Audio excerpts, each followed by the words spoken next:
such a short period, it just shows how far we're gonna go with this. If you changed it, it can 100%, change it. It can 100%. literally just change. 3 years. Well, I'm telling you come from walking in that thing straight out of the cage.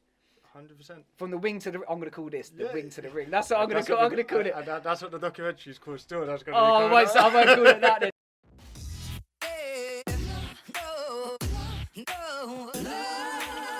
Yo, what's going on, people? It's your boy George here with K1 champ Reon Wong. This is going to be an interesting one. Always like speaking to fighters, so I'm going to jump straight in. Reon, what's good, my brother? Thank you for coming. We're on a Sunday, early morning as well. Well, it's not early morning, but you know what I'm saying. Yeah, man, tell us about, obviously you're a champ, you got more than one. Tell us about some of the titles that you got, and we'll jump in at the end how you got there. Yeah, so I got, first title I won is the IKF minus 95 kg Southern Regionals. I won that, I think, 2018. And then I got, I think in 2017 actually. And then I got the ISKA British 88 kg title just before lockdown, the first lockdown. Nice, so, yeah, nice. Man. Congratulations, man. So that's three titles. No, two. I got two. Sorry, man. Yeah, two titles. That's massive, man. How does that make you feel? Because I know the journey. It's been quite a quick one for you. I think since 2017 you started all this, innit? And then next thing you know, click of a finger, you're champ. Yeah, bro. So how does that feel? So February 2017, my martial arts journey started, so to say.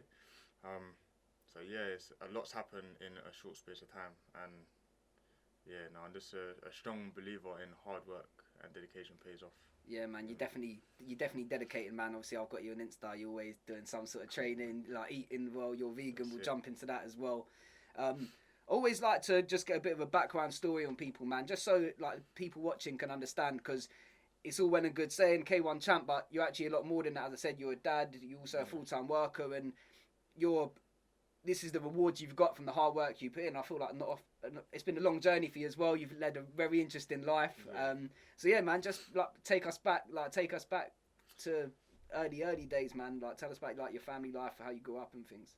Yeah, so I was born and grew up in Roehampton. Obviously, if people don't know, it's kind of south/west. Depends on what side of the thing you wanna claim. But yeah, so I grew up in Roehampton. You know, it was calm. It was nice. Like, so growing up down there, it was very, from what I can remember, it was very like the community, like the neighbours, everyone was kind of together. There was a lot of unity. Nice. Because I remember, like, my mum used to be at work at college with her. She was trying to better our situation. Was your mum a single mum, or was she? Yeah. So she's doing college and working as well. Yeah. So I got 5 brothers, 2 sisters. Nice. But on my mum's side, I got a brother and a sister. So that's who used to live with me. Both younger. older. Both I'm the youngest. You're I'm the the youngest. I'm the baby of the family still.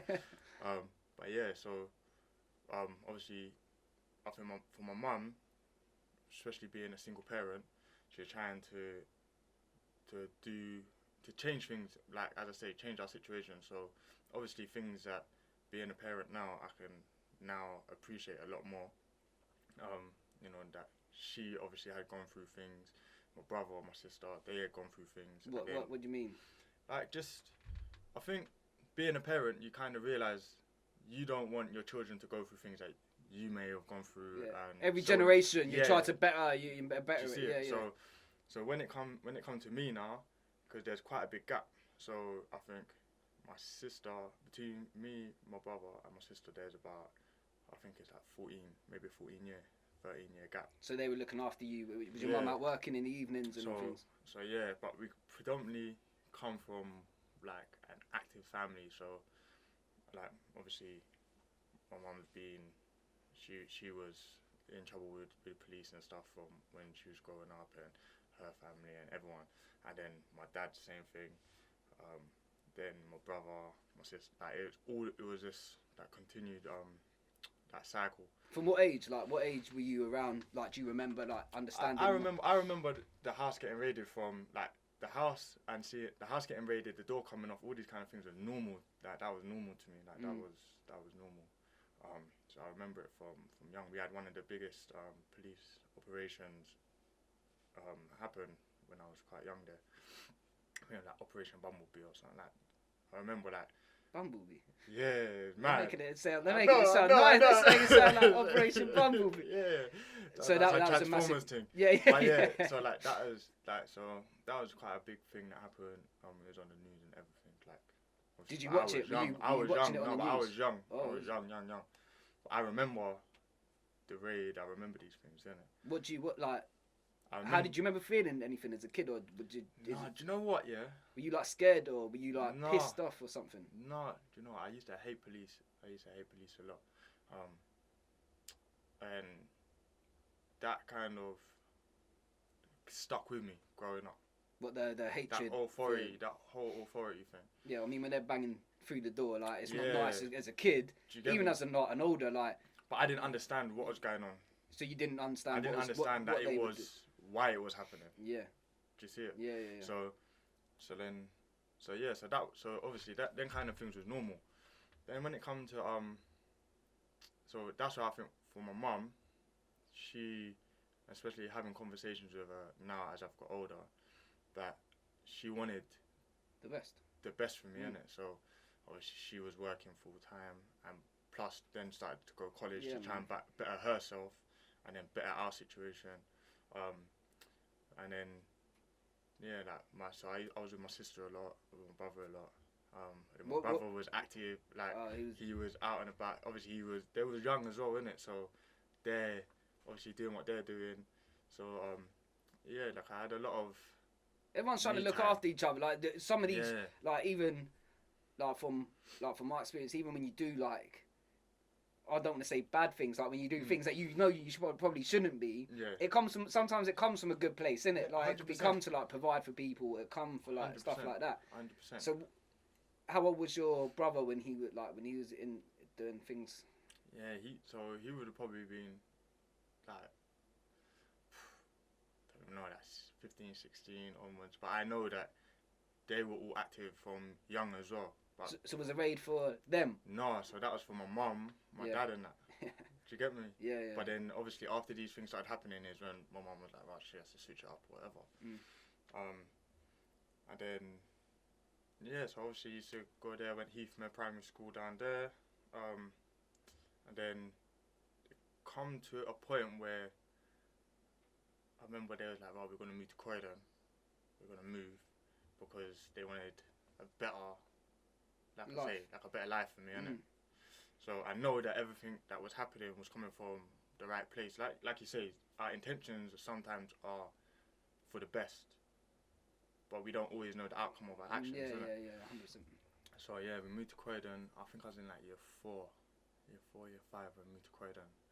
And to be fair, I think that was kind of the start of the madness for me. Start of the madness. Whereabouts in Croydon? So I moved to Fort Neath. Okay. We moved to Fort Neath. So it's down there. What was it like as a kid? Like, obviously living a life where there's craziness still going on as a young age. Then moving to another area away from your friends, and what was that? Do you remember like what that felt like? Do you know what? It was mad because we went from an estate to a house, and it was like. Yeah, it was mad. You just see people playing out on the road and whatever. But it was the same kind of aspect. I guess. But a lot of them, they had family units. So most people was kind of like the mum, the dads, and like it was nice. It was nice to see all of that. And again, it was still quite like the neighbours kind of chat to each other, whatever. But it weren't like Hampton. Like, so was it a better? Hampton was better. I think for me, I think it was better because, like, as a neighbourhood, like literally. So were you in a good neighbourhood in Croydon? In Fort Neath. We was just in Fort Neath, innit? So Fort Neath was calm, but I mean that unity amongst everyone weren't really, like if you can't. But then as we got to know people, like got to know each other, I started rolling with a couple of people, started chatting to them, neighbours, started to get to know each other, and then yeah, obviously you form friendships and you adapt whatever. as people. We adapt in it. We adapt in the environment. So tell me about the madness. Like, how early did the madness? I think for me it started cack. Like if I'm honest, it was like obviously I used to smoke weed from young, and then a lot of my friends that was around me at the time that would smoke weed as well, but didn't necessarily want to go get the weed or whatever. Whereas I knew everyone, so it would be like I can get draws for everyone, whatever. And then, you know, a man says, "Boy, you might as well just hold scaled up, just scaled up, just you know what I mean. Yeah, you might as well just do this, and then you know you ain't got to buy a draw." Then it is like literally starts with like maybe some free good weed. intentions. Starts with good intentions, helping out your mates, Yeah, earn a little bit, don't have to smoke. I don't need to pay for my own crew or whatever. And then next thing it's that. Then from there it's like, oh, boom, go to school, can shot little blues, little spliffs, make a little change in school as well. And then before you know it, before you know it, didn't it's teachers kind of at like, the clock? No, do you know what? I never got in trouble for it. I was calm, you know. I was Were you like low key? Were you like a low key sort of guy? Nah, I was just probably in trouble for everything else anyway. Yeah. Do you know what I mean? Like, that the last thing, really. Like, so were you always quite a big character, like in school, like with like? I've always been like cool with everyone. Like it's always been like that, you know. I think there's always been a level of respect. I'm not gonna just say just given, because it's shown as well, innit? So obviously, yeah, man, I've always been cool with everyone. Cool so like you were quite like the popular kid in school sort of thing, like was that what you said? I would say that I'm definitely amongst them. Yeah. Do you know what I mean? And then so you were active in school. Yeah. Earning some pocket change in school. Yeah, just. And then what happened what happens as you go on? And then obviously next thing, boom, flipping. Next thing you find yourself is shot in now. You want to make more money. Now your next thing is you're doing other bits and pieces. Cause you just go up, innit? Like it goes from smoking a fag to smoking a spliff. Yeah. And then. Did you ever touch any higher substance? Not until probably like later down. Yeah. I mean, to be fair, that's quite partying and that. Yeah. Just doing the party things. And all that kind of stuff. Again, I kind of jumped on the party scene quite later than a lot of my friends, because obviously you were busy. Sit downs in jail and all of that as well. Yeah. So I think. So what age did you first start the jail? Like when did that come along? I got my first sentence when I was 17. Oh, so you were still 16, 17, baby, yeah, really, like 17, 18. Got my first sentence. So you YO? Were you on yeah, YOs? Yeah. But I was hoping to go to like Feltham and all of that, but then I ended up going higher down. So you didn't end up going to YO? No, not straight away. So my sentences went backwards. So I went higher down on my first one, then from higher down I went to Only. But Only was YY, HMP. Like that's when they started mixing them a bit more. What was the charge for? So that was firearms, my first case. So would you say you were quite deep in that world at that moment of time, or was it just unfortunate? Yeah, so obviously I always got my powers in it. So a period of my life where I think when all that was happening, I definitely would say that my peers were more like my family than my family. That's how I looked at it. Yeah. I've been in that position. Yeah. Even till now, there's a lot of my friends that I would definitely vouch for way before I vouch for some of my family. I think though, do you know what? They are my family. Do you get me? Yeah. Because I've been in that position, man. I feel like it's because when you're around people like so much, especially when you're like doing things like that, and like you go through a lot with these people, 100%. and I think they make it like okay, they make it like cool to do it, but you can't be like, you can't express that with your family like you can. Well, I couldn't with mine anyway. I don't know. Like, I don't know if you but I felt do you know what it is, yeah? So for me, I think being alone a lot. So not alone, but where my mum was, my dad weren't really around. I didn't understand fully why, so I didn't really get it. It was kind of like, so there was a feeling of almost like not being abandoned, but it's like, oh, fuck it, you don't care, whatever. Neglect. Yeah, like, so you hold resentment. It's easy to build resentment, especially for those that often are doing have the best intentions for us. And as a kid, because you don't understand the world. Well, like, like you look back now and you're like, yeah, she actually what she done was amazing. Like, she was 100%. working a full-time job as well as going to college. But your mind ain't thinking like that as a kid. At the time, I'm just thinking more like, obviously I'm with the man them all the time. Yeah. Like, and we're going through things that, like you say, like this is not stuff that you would just go through with family. I don't know how to. I don't know. I don't really speak. I wouldn't speak to my family how I could speak to the man. Yeah. Do you get me? So. And experience. And experiences 100%. You go through with them. Like, I'm not glorifying that sort of life at all, but I think the stuff you go through is like a lot. Especially, I mean, to serve a bird at like 17 years old. That's early, and that's a lot to go through. I'm sure there's a lot of shit going on. Do you know what it is? See, at the time, I was flipping. I was in a hostel. I was living in a hostel, flipping. What before? Just before? Yeah. So, like before that, I was living between my friends, between the man and anyway. So you decided to pack up from your. I got kicked out. So I got kicked out. Oh, she had enough. I got kicked out quite young, and again. Was that for sometimes doing? Things, but like sometimes things are said in anger, yeah. So a situation might occur in it where I don't know, say my brother and my mum was clashing at a time. She's just like, oh, you know what, everyone just fuck off, like, da-da-da-da-da. But obviously, looking back now, I'm able to be like, well, I don't actually know the severity of what you was going through because I didn't take time to be like, well, mum, like, what's happening? I just think, oh, that's it. You hate me. Da-da-da-da. Yeah, life pressures. We don't understand the life pressure of raising a family. So then I'm out. So that's it. So then. So what's the hostels like you were staying in? They shit holes. The first one was kind of dread still. It was in Fortney Bristol, and it was where all the nitties, everyone used to stay. So these are people that I was dealing with, and now I'm in the place where. Is it halfway house? Is it like halfway house? Yeah, it's like a B&B kind of. You know when the people an emergency accommodation. Oh yeah. So yeah, that I'm doing that, and I'm thinking. What was that like? So young, like to be out there by yourself.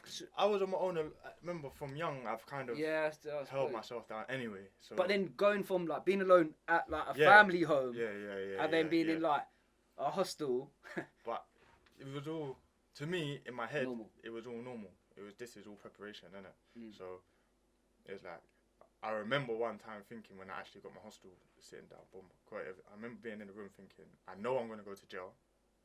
Is it actually? Like I knew, like. But you didn't have any charges pending at this point. No. I just knew that I was going. Like in my head, I was thinking, like, bro, what you on?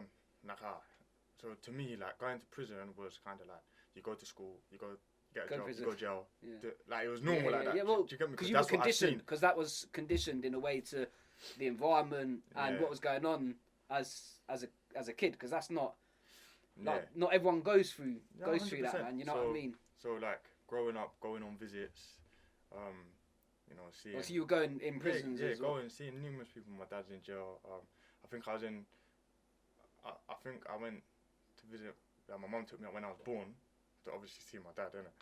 Do you get me? Oh yeah, so he could see. Like he could see. I'm sure. Like there was some madness. Like obviously, literally, like the prison cycle is in the family. Like literally, like, everybody has gone to pretty much gone to jail, innit? So you're sitting in the hostel. You're like, I'm like, going, man. I'm like whatever. Like I'm on the road. I'm with the man then, and do you know what? Like whatever, innit? Whatever. Did you feel like you wanted to? Like I know that's not like because it's almost like a street cred. I know that's a like mumsy way of putting it. Yeah, like not even. I wouldn't say that I wanted to. Maybe subconsciously. I don't know. Like to prove something. Do you know what I'm saying? Like, see one thing I would say is that I've never really been about trying to prove a point. Yeah. Like that. Not to anybody else. No, not for anybody else. Yeah, for yourself, yeah. But for myself, I'm my worst. I'm the worst. Yeah. Because there was a time where if something happened now, you might say something, and literally might leave. I start thinking, oh, hold on, nah, he was definitely taking the piss. Right. And then I fester on it. You get in your own head about it. The next thing I'm thinking, alright, cool. Now I've got it in my head. Alright, yeah, you need to deal with that now still. But it's in my head. So the next time. And that was for you. You're saying that was for you. So it was not the fact that you feel like someone's taking the piss out of you. Yeah. It's the fact that you feel like they're taking the piss, and you want to prove to not prove to yourself like it's competitive. Yeah, So so now I'm like, oh, and I have these moments. Even till now, I still have these moments, but now I'm able to deal with it a lot better. But obviously then, it's like obviously being with a man and whatever, and I remember flipping that particular day, all in the hostels, whatever, everyone chilling, smoking weed, whatever, and then I remember we got a call to say there was feds coming into the hostel. There was feds by the hostel, so one of my pals obviously had gone past. I must have seen them or something. Yeah, made the call. And then he said to us, "Oh, boy, there's feds like lurking basically by the hostel." These times everyone's like, "Cool, let's cut." Did you have bits in? Did you have bits? Yeah, so obviously I got my thing. There's a couple other things in there, and then I remember moving, cutting, we all bounced. I went to my other friend, one of my good friends. We're at his, everyone's chilling again now, and then I remember his mum come up here and be like, everybody needs to come out my house. I don't know what, and his mum is cool, like his mum is proper, like, yeah. So like, I remember she just kicked everyone out. So obviously everyone's cut, and then I was just moving sloppy. Obviously, smoking weed, moving. Young, you're young. Dumb, yeah. And I remember like I moved everything. Oh, you had it all on. Everything. I moved everything, and then I went back. I'm just buzzing, and gone back with everything. Not everything, but with yeah. Something like getting in trouble. And I remember sitting in the hospital, boom, on the phone, whatever, smoking weed again, and then I must have fell asleep, and then the doors come off, innit? Enough commotion, and then I remember trying to I'm going to go throw it out the window. I just saw bare feds in the garden, and I was like, oh no. But by now I could hear them outside the room. I just sat on the bed and I was like, oh fuck it, innit? Is what it is. So did they bust through? Yeah, they came in, nipped me, boom. Obviously you got jail, innit? So that was. And that's 17. Yeah, so that was 17, and then it's mad because I remember always having this expectation of what prison's gonna be like. Or is it like? Obviously, I have a lot of friends that's been in and out of jail or whatever. Family members that's been in jail, but you can't really like my experience of prison isn't gonna be like your experience of prison, or just like life, innit? It's just your perception of things, innit? Yeah. And then I remember going there. I remember being in reception. I'm thinking, bruv. So first of all, I was in the police station for like a week. I remember flipping and thinking, bruv, just take me to jail, bruv. I just want to just go to jail now. What? Because it was going on so long. I was in the police station, in a police cell, for days. Oh, you got remanded. I'm like, bruv, this is long, bruv. Just let me get on with my sentence. Let me just go to jail. I just want to get out of this cell. Innit? Was it the box? I'm in the police tiny, station. You're being shipped. Oh, okay, You're sitting in the police cell for like a week. Yeah, on that little tiny. Yeah, but it's long, isn't it? So and I remember, so boom, obviously they come, so you go in court, then they say, you're going to high down in court. Oh, you're getting remanded. You're gonna go to high down. How are you feeling about that? So are you just still glad I'm just to get like, out? Cool. I just want to go to jail. This is long. I just been sitting in this flipping on this blue mattress shit. Yeah, that shit. And then I remember getting there. I remember being on the soapbox, boom, and then getting into reception. And I was thinking, bruh, what the fuck is going on? Yeah, but this is so. Anyway, obviously get your pack or whatever, and then I remember going to the cell and I was just thinking, alright, cool. I'm gonna go in. I'm just gonna bang out on the first person. Oh, you Yeah, I'm say just the thinking. gym. No, I'm You were thinking. just gonna. I'm thinking more because in the perception that I had of prison is like, right, boom, Don't be taking the piss out of. you gotta be the man and Yeah, yeah. and then the cell door opens and I'm like, ah, boy, I know them, like I know these men. I'm like, oh my god. It's going. It's going. You get me? So I was just going there first night. Everyone, yeah, boom, at the windows and that, and I'm sitting down thinking, bro, they gave me Iron Belief, got burn pack. I'm thinking, bro, man, smoking tobacco, like this is mental, bro. Like, and then we're coming out. So how long did you spend in there? So that was I got 2D1 on that sentence. So I got a touch because I remember it was. So you served what? You served one. Yeah, so I got a touch, proper touch. So I was expecting to get the 5 mandatory. Did that get mentioned in the court? 5-year mandatory sentence, but there was a loophole that happened at the time because the mandatory sentencing came in the week after I got arrested. Oh, okay. So I didn't fall under that. I didn't fall under that basically, innit? And then yeah. So what like we won't go into too much detail, but what did you get up to in prison? Did you come across any trouble, or was it literally because you knew everyone? It was just like no, like you know, I'm myself wherever I go in it. So there was definitely been a fair few incidents, so to say, but yeah, no. Overall, do you know what? Like for me, prison is not hard. Like being in prison isn't the hardest part, but it's being stuck around people that you just don't. That's what's hard because I can adapt. So if you put me in the jungle, I'll adapt. Put me in the flipping Antarctica, I'll adapt. So whatever I need to do to survive or just not even survive, to live, because I'm not gonna be like regardless of your situation, life goes on, innit? Yeah.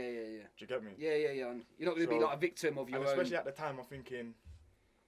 Obviously, it's easier said than done until you're in a situation. But my way of thinking is, if you get an L plate, so if you get a life sentence, am I just giving up then? That's it. Because I'm in prison and they're saying possibly you might not come home. Then what? I'm just gonna give up. Do you get me? So that's. Yeah, is that always been in your nature, like to never give up on anything? You don't give up, innit? You adapt. So whatever your situation is, bam, you adapt, innit? Yeah. And then so like as I say, like prison, and especially at the time, it was like, brother, it was just like a link up. It was like all my How long were you locked in the cell for? Was it 23 hours or were you? No, do you know what? It was like Is prison even like that? Do you spend a lot of like? Is there any? It depends. Depends on the. It depends on. There's a lot of things it depends on, to be honest. Like so now, where prisons are very understaffed or whatever, sometimes it's a lot of bang up in it. But if you got like a job, then you're out. Did you get a job the first time round, or were you? Yeah. So I used to just pattern on the wing, like just get like a little wing cleaner or whatever. That's just an easy way you just can still do little bits and bobs. And then So then you come out. We're gonna skip to Nad in a minute. So you come out. You've been working. We'll cut to a video. We're gonna do one of your training videos. Like shout out your guys from the training camps, and then we'll take off from where we come out. Yeah. So you come out at 17 or 18. So I come out. I was 18 when I come home. So I went home. I went away 2007. Come home beginning of 2008. And did you have a birthday in there? No. Not like a birthday party. I didn't mean like. Did you have like? Yeah, of course. Yeah. So you see. But it's mad because I remember my older brother telling me, he'd like, listen, you got to touch. Don't think. Yeah, don't take it for granted. You need to think about what you're doing. And obviously, because I know he wants the best for me, I know that his intentions are always for the best, innit? But at the same time, I'm thinking, bro, like, you're doing, like, see, you're not getting money, like, whatever. This is normal, this is life, innit? But he's like, no, you know, like, you need to fix up. I remember he picked me up. I remember coming back in his car, thinking, bro, this feels low, like, obviously I hadn't been in a car for like a year. It was mad, but so then I kind of tried to start fixing up, but it didn't last long, innit? So by the end of 2008, You're back. I would, Back in. Cool. Well, let's get to that quick little brief at your training camp, and we'll take off from there. I was so hard-headed at first. My grandma didn't even believe in me. I kept going though. All I can say is I told you. Jury at the bank now in the vault. You should've never doubted me. I'ma work to my last breath. I'ma hustle to my last breath. Yeah, you should've never doubted me. The pain and the struggle followed me. My daddy never been that bothered me. And these cold streets made a man of me. Through a time it'll come, they doubt me. Had to keep them OGs round me. Keep a young homie grounded. You never know where your motivation to come from. We do the most with these bras and pop shundun. They try to push you aside, you gotta fight some. I had a line on the thigh and then we back guns. I want that number one spot, I'm like icon. So we're 2008. Is it 2008 now, Reon? 2008. 2008. So you just come out. You've already said that your brothers told you like, look, you got real lucky with this one. Don't take the piss. Yeah. Was that advice listened to? Is the question. Not at all. Do you know what? I think I definitely thought elders or people that are older than me that used to try and give me advice. It's like, oh, you think that you know. Oh, you just think you know it all. You think you're the man as well at that age. Like. Yeah, do you know like when people used to tell you, you know, school will go before you know it, you need to focus in school because before you know it, you're going to be a man. A man. Yeah. But it comes around quick. Yeah, it does. I'm talking to my little cousins and even my son and that now, and then it's like, I remember these conversations being held with me. Yeah. Do you get me? So, yeah, 2008, come home and then literally. What was your mindset? So what was your mindset coming out like? Because obviously you didn't listen to your brother. Shout out your brother as well, giving you that good advice, like giving you the love for that. And like, so did your mind ever go, do you know what? I should probably listen to what he's saying, or were you like, do you know what? He doesn't know what my life is like. Not that he doesn't know what your life is like, but it was like, I'm gonna do my own thing. You know. I think like it was more like you can't tell me, like you think you know it all, or you can't really tell me anything different. You don't know what's going on. You don't know what I'm going through. But actually, if I deeped it and actually spoke to him, the advice that he would probably gave me, because, well, it's just history repeating itself, isn't it? Because the cycle is just the same thing.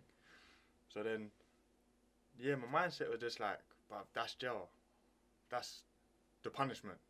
Fuck it, innit? Like, and you said as well, like that was normal cycle of like in your perception of it was just as you said, like go school, go jail, come out, like, and that was the part of the mindset at the time. So were you still in that? But you still like, oh, do you know what? That was just a punishment for a little bit. It was like. And did you feel, oh fuck, what?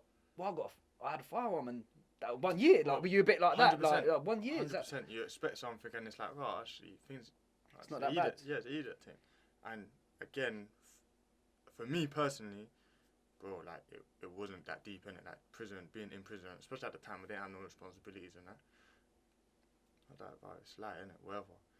Then I kind of hit the road running again.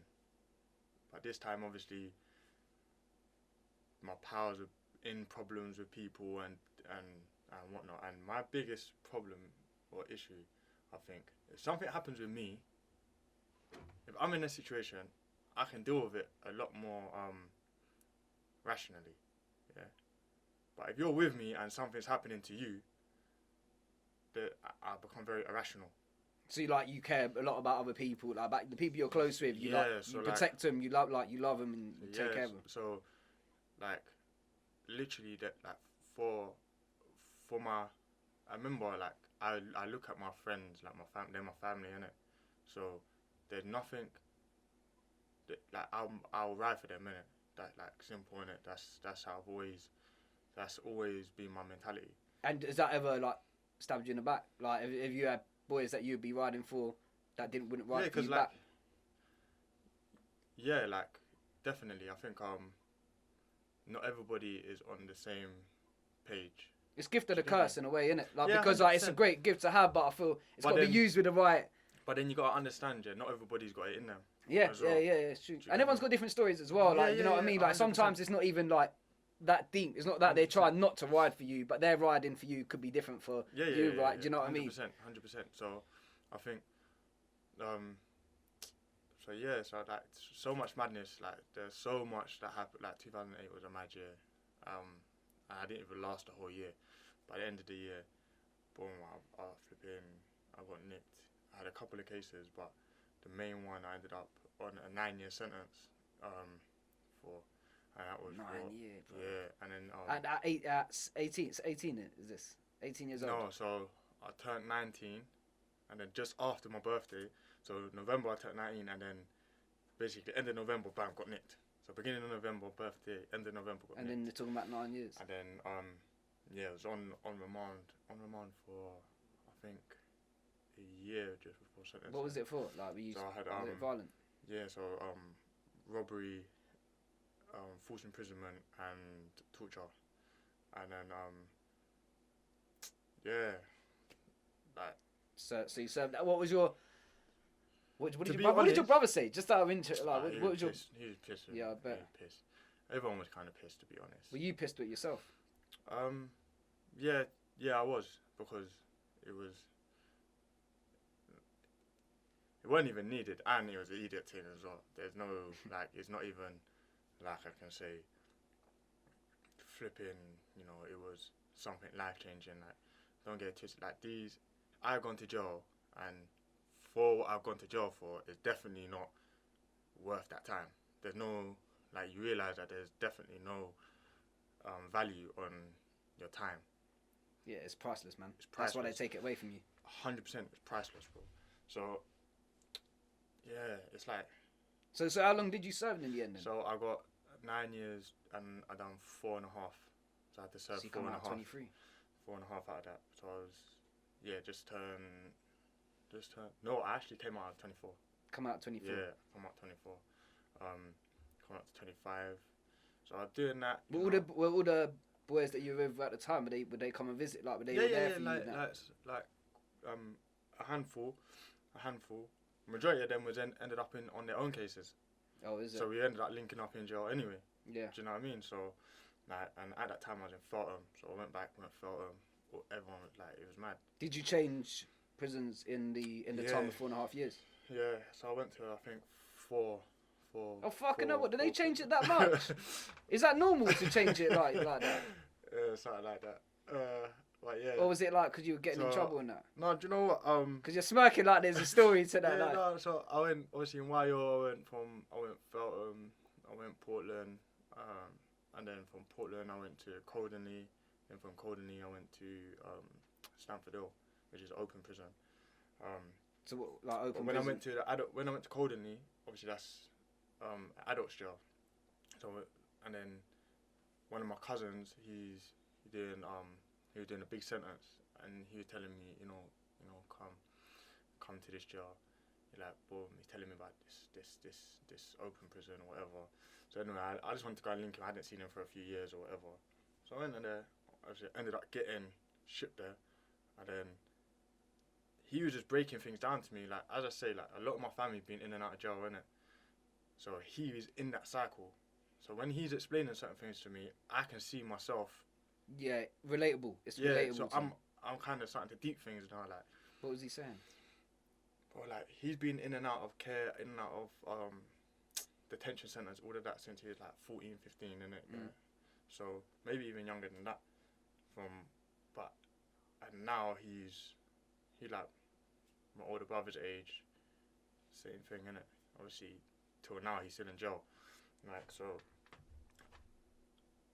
he was kind of breaking it down. Like, if you don't kind of find change, then boy, like, basically, like, if nothing changes, isn't it? You know, like. Yeah, I love that quote. Yeah. So, and it's mad because obviously with addiction as well. Like, obviously my dad was in deep addiction. What, with drugs? Yeah, alcohol? with drugs, and so that's why he's absent. Like, he was absent throughout my life. So he'd come, like, when I say absent, I don't mean like he was never there, but because he's I guess, because he was a very prideful man as well. Didn't want you to He see didn't him want in that do state. you get me? So now I understand that he used to use his absence more out of like, I don't want you to see me like this, innit? Do you get me? So, and I'm sure that, you know, that I don't doubt that he's love for all of his. Yeah, it for all comes of us, from a you good get me? place. Like it's But again, it's, He things was come battling. Yeah, he's battling. Listen, it's tough, like, man. But it made me start realizing a lot of things within myself, innit? So I wanted to understand addiction. I wanted to understand the little things. So I was doing a little couple courses. In yeah, while I was away, and then off the back of that, because obviously having a conversation with my cousin, and I used to think, well, like you're telling me, like what you're telling me, you need to take heed in, innit? Because you've been in and out, you're a big man, innit? Like, so, but then I was thinking, well, how do we support each other? Because we just write each other off, innit? You get me? Oh, boy, my dad's in addiction. Oh, he's just a crackhead. You just write it off. Fuck it, like resentment. But how can I resent you? But I've never tried to help you. Yeah. That's a good point. Yeah, Do you get me? yeah. That's wicked. Yeah. So, obviously, like now I start trying to understand things, start realizing. So what made you, the fact that your cousin was saying stuff to you, or what he was saying to you, you thought about and took in? Yeah, so like obviously like I deep things a lot in it. Like I say, sometimes we'll have a conversation, and it might be like tomorrow, next week, the penny might just drop, and I'll be like raw, and now I gotta like I overthink it. So obviously he's telling me about you know, like his struggles and whatever, and then I'm just thinking, well, but how can I help you if I don't understand? Do you get me? What is your like, what I is your I never wanted my dad to be on drugs. I never wanted, like, I always wanted it to be like, you know, ideally we'd have mom, dad. Like, I used to go to my parents' houses. They got their whole family's there. Dinner time, mom, dad, everyone's kicking it. You get me? Whereas I look inside my own family and it's so split. Yeah. This one don't speak to this one chat shit about this one or whatever, and I'm thinking, bro, it's mad because, bro, like obviously we ain't promised tomorrow, innit? Nah. Do you get never, me? Man, never. Time, innit? Yeah, it's like again 100%. that time value. 100%. So obviously it started kind of making me do some self-reflecting as well, innit? So what sort of stuff are you reflecting about? Like obviously you wanted to just like, what am I on? Where am I going with as in things? like who you are as a man. Yeah, like what's going on? You get me? Because I remember I'm growing up pretty much in jail, innit? So I'm around all these people that's got sick plans. Everyone's the man. You get me? So you might buck someone that's millionaire. He's made meals, but he's on a confiscation order now, and he can only spend £25 a week.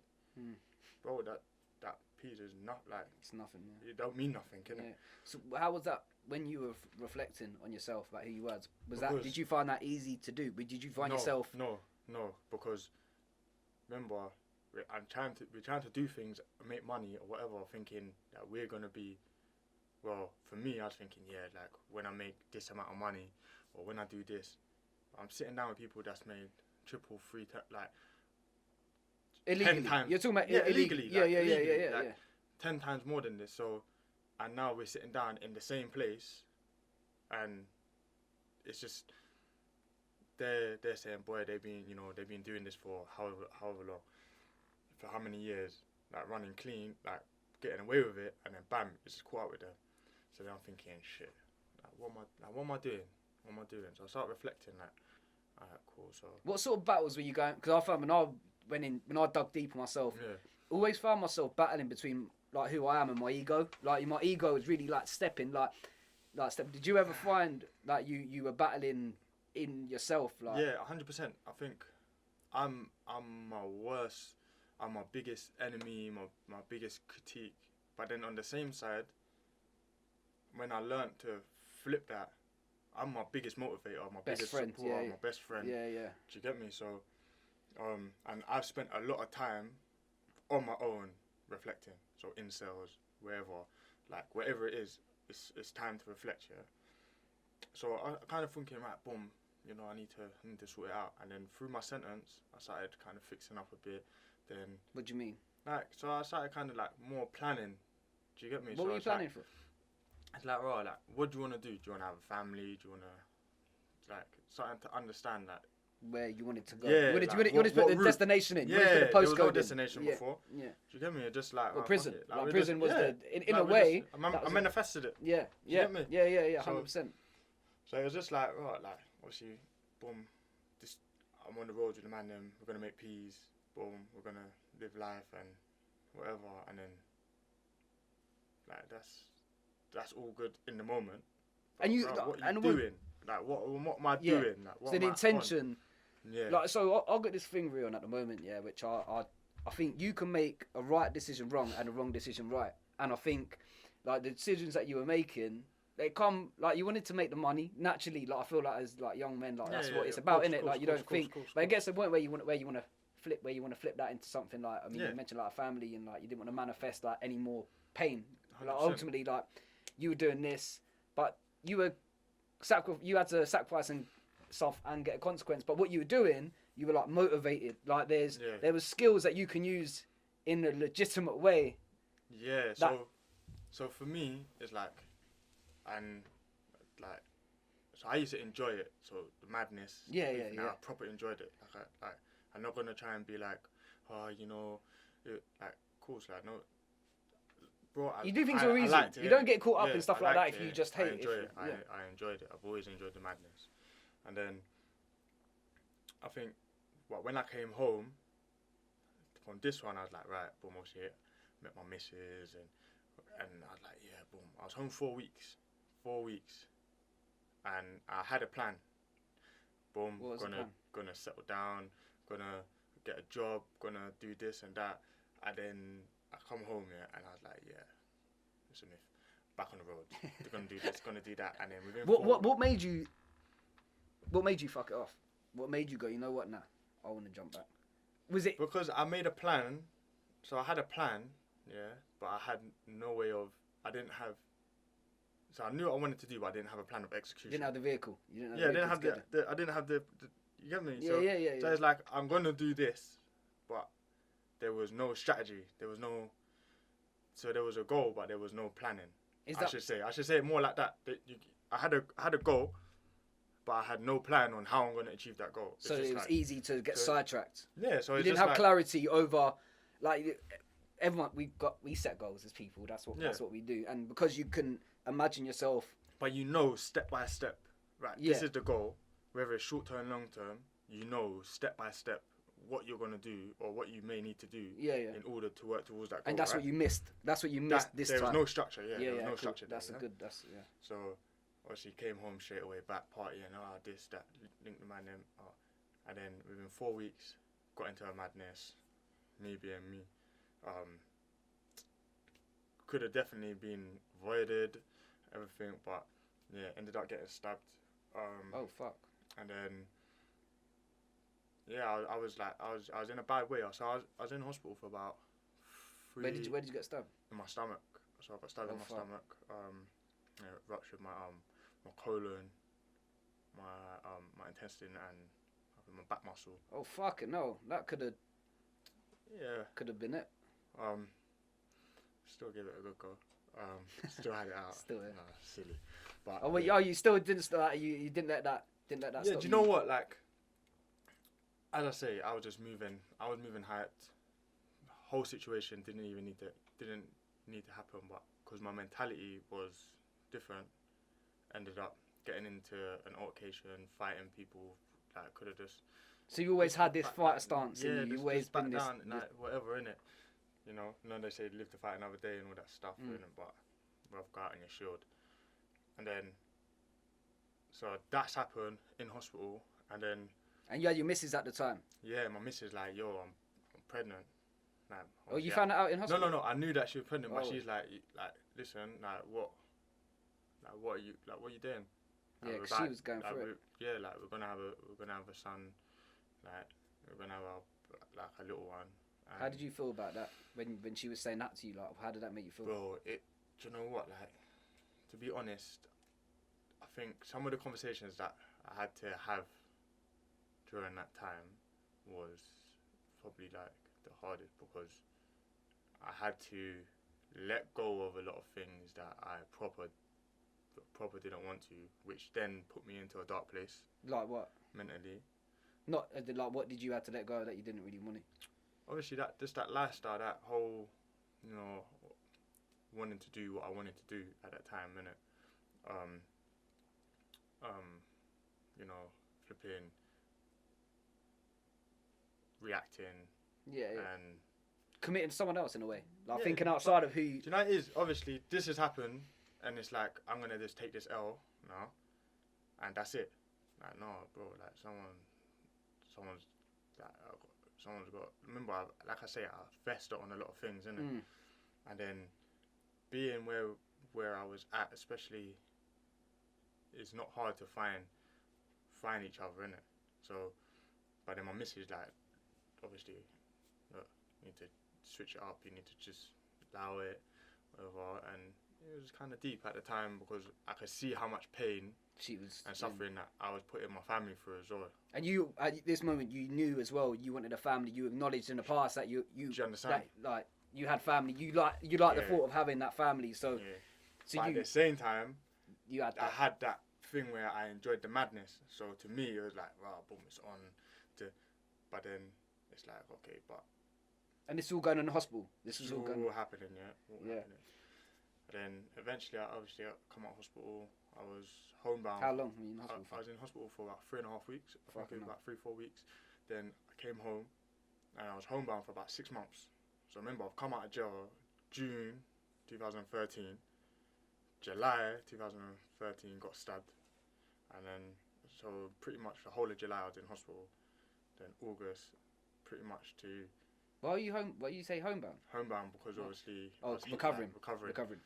And then so then 2014 January now I was like, right, boom, what am I doing? I'm still trying to do things were going wrong. Were you still on the- digging deep? Were you still So trying on to the search roads, for yourself? Yeah, so I'm still doing things like I was still kind of active on the roads, like to an extent. What like, about reflecting on who you are and trying stuff? to make money and stuff, and things weren't really happening. Nothing weren't really happening. Everything was just going wrong. And then I just thought, you know, this is long, bruv. Something needs to switch up. But my mentality, I think I switched up my actions. So I got a job, started working with this stuff, and then I think I still kept finding myself in the same situations. So I'm going. I remember I was at my so I ended up going back to jail. I remember I got recalled in 2014. So I switched up my peers who I'm around. So I was still like chat to the man or whatever, but I was more around my family and then remember flipping my situations happened, and then 2014 I got recalled. How did that make you feel? Because obviously your actions So, changed, your mindset switched up a little bit. Do you know what was difficult about this one? Yeah, is that this time, as I say, I've come away from those that was what got you there in the first place. and not even those that got me there. In the No, first no, place, no. I mean because the I don't blame. no. man. You only blame ourselves. But I meant like you came away from what you were used to Yeah, to so- try and switch things up to You like get a me? job, like be more around your family, like so you made like different decisions. Maybe not even the Yeah. right decision. You made different decisions. right, So were you I'm like a bit trying pissed something? off? I'm trying something different now. Yeah, yeah. Working and everything. But the same outcome. And just my son just being born, whatever, and then obviously as I say, I'm with family and What was that my like for you, your friends. son being born? Yeah, it was banging. That I can't put into words that feeling of having a child. You can't explain it to someone. Until You have to yeah. experience it. Do you think that's what prompted you to change your actions? 100%. So then obviously I was more focused on doing better and trying to fix up. Providing. And then, as I say, like a situation happened, and I knew I was gonna get nicked, basically. So I knew I was gonna get nicked. I knew this is a techie one. But those that I was with, remember, I'm saying I'm with family, innit? Yeah. So those that I was with are like, no, cool. Gonna sort it. Gonna have myself in, whatever. And like, I think about 6 months I was on bail, and then I eventually got charged and remanded for it, and recalled. So cool. So then I was on remand for like another 6 months. That's a long time, man. So I'm on remand for 6 months, I remember just before trial, so this whole time there's a year where people are like, yeah, bro, we're going to do the right thing, I'm going to go speak to your solicitor, I'm going to do this, I'm going to do that.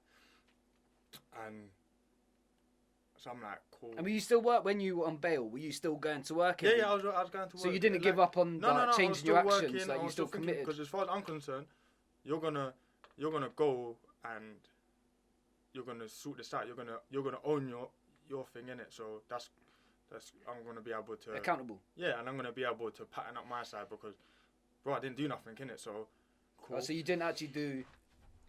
Yeah, no, like so, and then like it's all mad. So I remember the weekend before my trial. Say my trial started on Monday. I remember phoning the person and being like, "Yo, yeah, my solicitor ain't heard from you yet." It's getting close, yeah. Like trials on thingy. What you saying? And honestly, like that's probably one of the hardest conversations that I've ever had with someone, because he's like, yeah, basically like, no, like I'm not doing it. I'm like, fuck. Oh, this is mad. Because were you angry at them? Yeah, I'm like, I was so negative, like ready to, like, and then it put me in a very, very dark place. Anyway, ended up going to the trial, and on the day, it just so happened that the judge was just fed up and was just like, look, basically, if you deal with this today, then I'll sentence you today, and then there won't be no reports, etc., which meant then I won't get the extended sentence that they was originally planning for. Which was what? So they was talking about doing an EPP, which is an extended sentence, or trying to push for a mandatory, which is mandatory. I think it was like a mandatory 10 years or whatever. So it would have been my third strike. So while that's happened, the judge. So you were looking at 10 years, basically. Basically looking at like what they will call mandatory life, innit, or whatever. Yeah. So an L plate, whatever. And you just had your son, and you just had your son for bullshit. Yeah. And then so we ended up doing that, and then I just went guilty. I just said, yeah, cool, just deal with it today. Ended up getting like basically a 6 or something like that. I can't remember what. Like it worked out that I was basically gonna do pretty much the rest of my license, which was like 3 years. And then so this time I was like, yo, I need to. Because I was holding, festering a lot of negativity, and I was like, "Yo, I need to fix up in it. I need to pattern up. I need to change." So what were you feeling in this like negative space? Like, were you constantly tense, or like what? Yeah, what was you going through? Yeah, like obviously plotting, thinking I'm gonna do this, I'm gonna do that. But while that was happening, obviously there was no, like, what am I on? Like, what am I doing? Because everything that's been happening, I've been doing something wrong in it. But while this is happening, I remember my part, like one of my pals is like, listen, you need to go to this place, yeah. Like you need to go to this gym and end. Trust me, the good people's like da da da da. So I'm like, yeah, cool, whatever. This is when you're inside. When I'm inside, yeah. So, and then I got shipped out of that prison, went to another prison, and then I'm sitting down and he's playing dominoes, whatever. And the next man's like, yo, he started speaking to me about like understanding your energy and, you know, your spirituality. What did you think of it the first time you heard it? At first, I was kind of like, bro, like what? Like, yeah, like if you fester on negative stuff so much, then anything you do is just gonna have a negative outcome in it. And did that sit with you because that's what was happening? Yeah, and I was like, right, it kind of makes sense. So then obviously I started kind of like fixing up and started changing my mindset. Like, you know what? I was thinking, nah, do you know what? Something needs to change. But like, how do I make something? How do I break this cycle, basically, innit? So then I started understanding my energy a lot more. So little situations where people would be like, I don't know, flipping. You would expect it to react a certain way. My outlook on it is completely different. Like, do you know what? It's cool. Leave it. Whereas before, I just bite to it. So you became more calm. And was more humble. Was that a result of you working on yourself behind closed doors? 100%. And then, so what sort of things were you 100%. doing like behind closed doors? Like any meditation, or was it reading, or what was? So yeah, like I was reading a bit more. Like a bit like trying to understand about who I am. Yeah. So, you know, you got the Power Now, certain books, but I'm not a good. My reading is not very good. I'm not like the strongest readers. It takes me ages to read. But more than anything, it was just the soul searching, actually digging deep within, like what do you want to do? So obviously I've always had the ambition and the childhood dream. Motivation, you always had like the love, you care for your... always wanted to do be a martial, to be a fighter, or be martial artist. Because you were fighting a lot. You get me? So, yeah. And people always say to me, oh, you know, you do sick on this fighting thing, like that. Yeah, cool. And you got a son now, so it like the reasons. So what do I want him to know?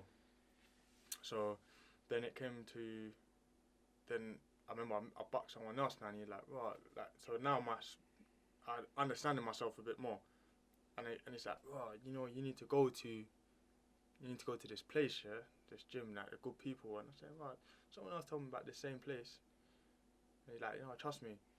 And plug the place. So at the time it was known as KO Next Generation, and it's mad because they're talking about this gym. Oh, you need to go to this gym because, you know, we do this fighting thing and it's in the area. So I'm like, yeah, cool, like whatever, innit? So two people mentioned this. So you've been finding yourself at this point. You've been reading a little bit. You've been understanding more about what you want. Obviously, you got your missus, who's now your other half. Your So we got two. You got two kids now. Two kids now. So you all starting to like everything was starting to like change inside. This wasn't an external. Your situation was still the same.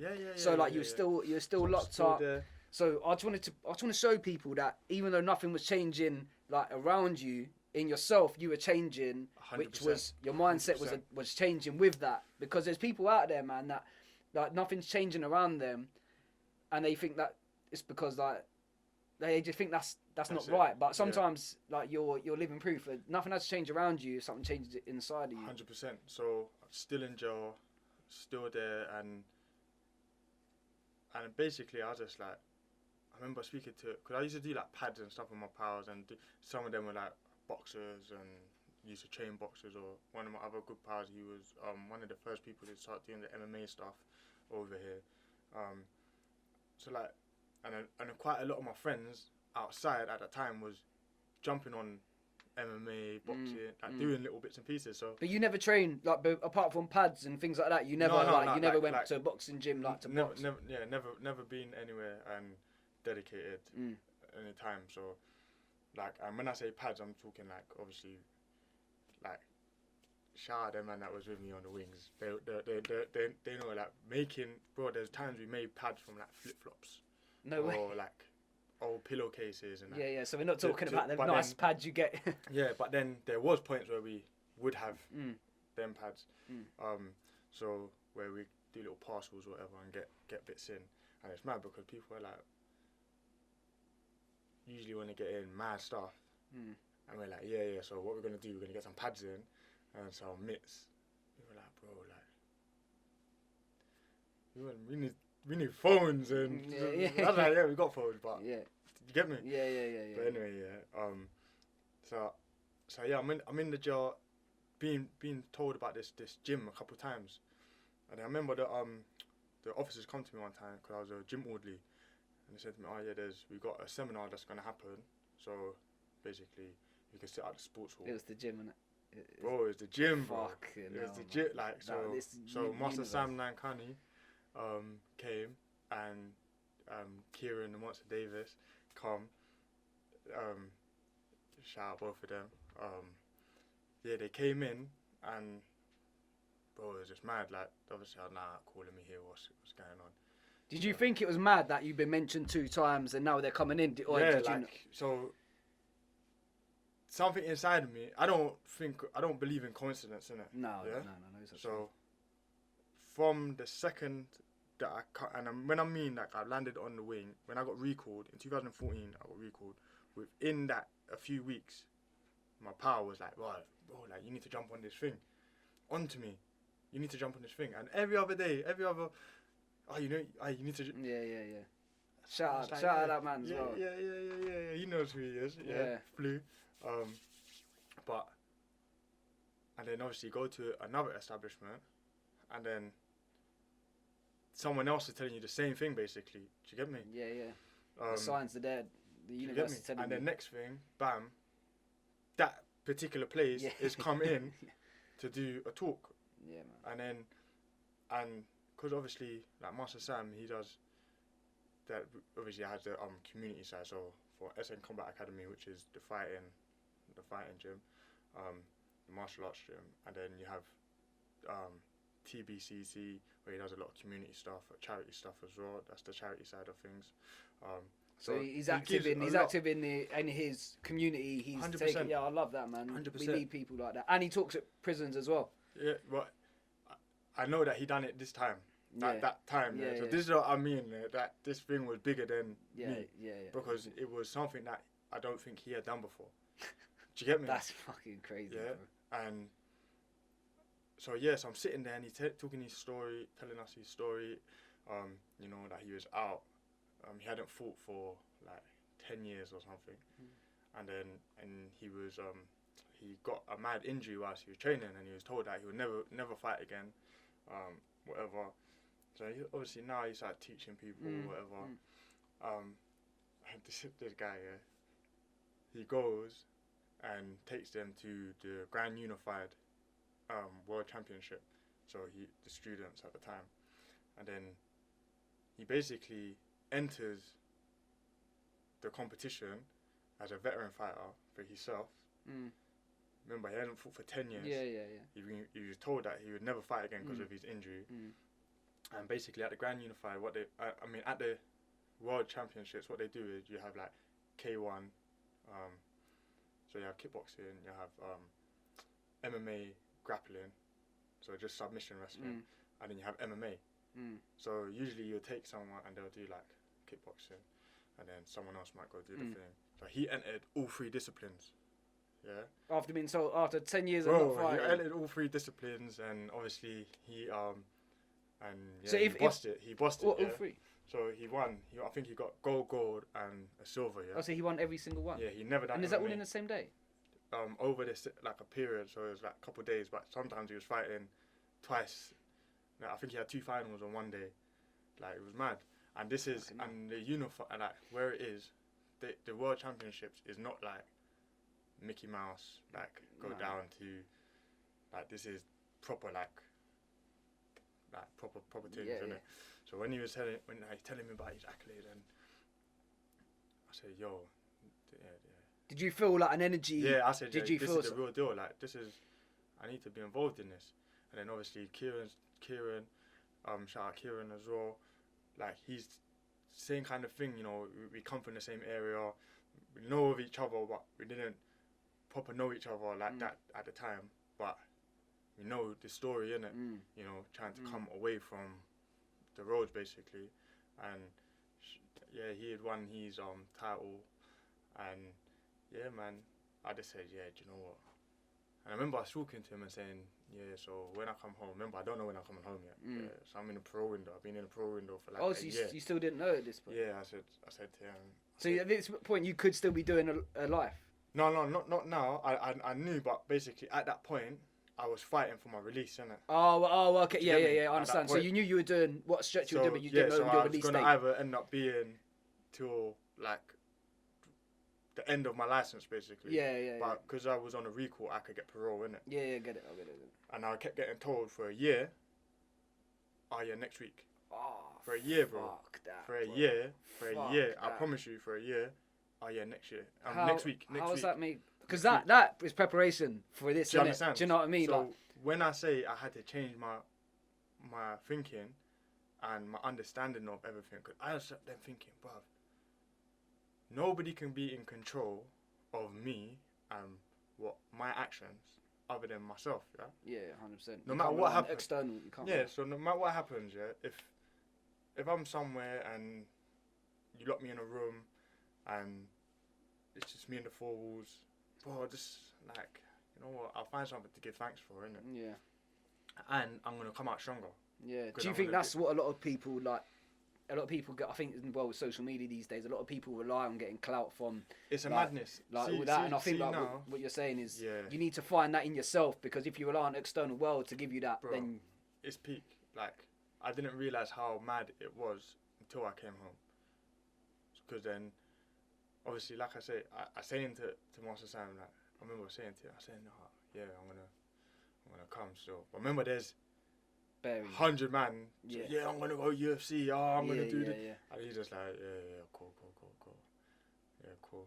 Even Kieran, I'm like, yeah, bro, I'm gonna pull up still. And he's like, cool. I remember in my head, I was thinking about, do you mind if I check it? Alright, cool, up, you know. And I remember leaving there, and I'm saying, right, bam. I've been doing fitness and stuff. I'm saying now. I'm patterning my found like everything. But you were different fitness at the time, because I remember you telling me when we spoke that time you were quite wham, like you were 21 stone, like you say you're 21 stone. I've been all different things that like, but I was like, when I mean that I just said, right, I'm gonna build a foundation. So when I touched it, because remember I'm coming into this thing kind of late in everyone's book. When I'm telling people, yeah, I'm gonna jump in the fighting thing. How old were you at the time? 20. I think I was 28 when I walked into the gym. So I remember I got moved. And then they came to me one day, bust my door, and they said, listen, you're going home, like, pack your stuff, you're going home. I was just like, yeah, cool. Man, take everything. Yeah, it's mad. And I came home, so I came home the end of January 2017. Yeah. Fucking nuts. So we're talking recent, it's not even this. End of January 2017. And I remember How old's your son, by the way, at this point? My son was 3. Like, he's 3, so February he was turning 4. Yeah. And I remember my missus said to me, so what you on? What you doing? Yeah, straight. Gangster. That's gangster. I was saying to her, yeah, no, I'm going to be a fighter. She was like, yeah, but what you on? Bro, you know how much it pisses me off? Yeah. I was like... No, but to be fair, I feel like she... No, I respect her. Shut me down, and I'm saying, no, I'm going to jump on the thing. I'm talking with my cousins, I'm going to jump on this fighting thing. And they're like, yeah, calm. But she's like, yeah, but that's a hobby. Like, what are you on? And I say, listen, if I got to work nights, I will work nights. If I got to do this thing, that thing, whatever. But at first in my head, I was thinking, well, obviously I can do this. I can make a little drink. I can make a change. I can do. And then I said, no, do you know what? It's not going to work. Because everything I was putting into the roads or that kind of, let's say the negative side of things, I'm saying I need to be able to put into positives, innit? Yeah. And with that being said, I can't then kind of be dabbling. Yeah. Because the second that I was doing that, I would, even when I was away, the second I would do something that's kind of like, I would find that the balance was just, it was off. So when I came, obviously I've come home, they put me in a hostel. Remember, I come home saying, I'm going to do this. I'm thinking, I'm just going to start a line, just whatever. They come home, they're like, yeah, you got to go into a hostel. Remember, I was getting released, I was going to my home. I was going to my home, yeah. Where was the hostel? To my home. Put me in a hostel in Camden. Yeah, so you weren't. I'm like, bro, like, I live in South. My family's in South. Why am I going north or like wherever, like northwest, like what these funny areas you're telling me to? So I started realizing, I need to fix up, I need to pattern up. And then I come out of the hostel. I was in there for 2 weeks. They ended up like agreeing, you know, this, I don't need it, innit? I was saying, look, give this space to someone that needs it. Do you get me? And I remember I went home, and the first thing I done, I went to the gym. Combat. I remember. Is it SN Combat? SN Combat. SN Combat Academy. Shout them out. My sanctuary. I walked in there, and I promise you, that day, no one turned up for the lesson. I don't think. Mate. And it was just Kieran in there. So, and he was teaching at the time. But I'm like, yo, bro, like, and he's like, oh, okay, cool, come, like, and I said, yeah. And I just remember saying, this is what I need. Like, my soul just took to it straight away. And I was just talking, started training. And then after like the first week, I was like, yo, like, I dedicate my life to this. said I proper dedicate my life to this. I said there's no going back.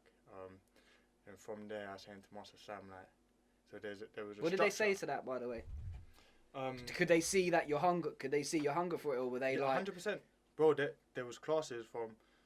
Remember, to begin with. Remember, I said I worked nights.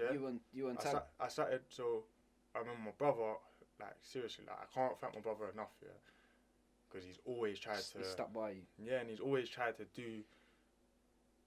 Like I know that if when it's come to times where I need someone, he's been there for me, innit? And when I come home, he put me on with work and stuff, and it's mad because he's like, oh yeah, there's jobs, but you know they're night jobs. I'm like, bro, that's perfect.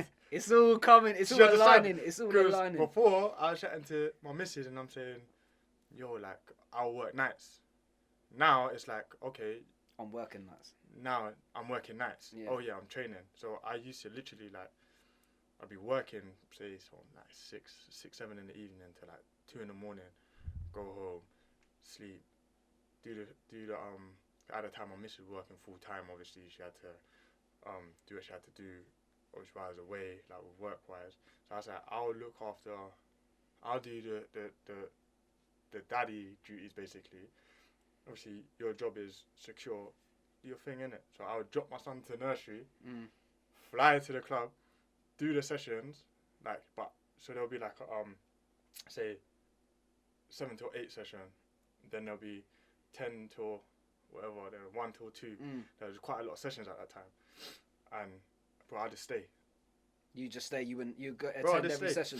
I just stay. I'm like, I just stay, and then there were times where I'll do a session, I'll sleep in the gym, and then do the next session, then go home, do the school run, go back, go for my run, like, and I just ask like, I'd ask Master Sam, what's your philosophy on, or what's your understanding, or what do you want me to do in it, like when it comes to like weight cut and stuff like that. These times I'm not even fighting yet. I'm not fighting yet, but I'm hearing everyone's giving different. So what were you trying to get from them? Just information? Yeah, I just want to know. I just want to learn. I just want to. Okay, yeah. But at the time, because you have to go through the way that he has it set up is like you come in intro. At the time, he wasn't teaching intros, so he was teaching like intermediate, advanced. That's so basically like the fighters. So it's not like now he's teaching a lot. Like basically he teaches all the sessions, isn't it? So now I'm just constantly like on to like, oh yeah. So when we do that, to me it's like being back in school. So all that times where people was like, you know, when you're in school, don't piss around and don't ask questions, and you know you need to learn. Like now I'm like the person that kid that I used to think, oh, he's a neek. That's probably smashing, bossing life now. Yeah. I'm that kid now. Yeah. Do you understand? Yeah. I'm there like, yo, I just want to learn. So anything, like I go back, says whatever, like I'm on it.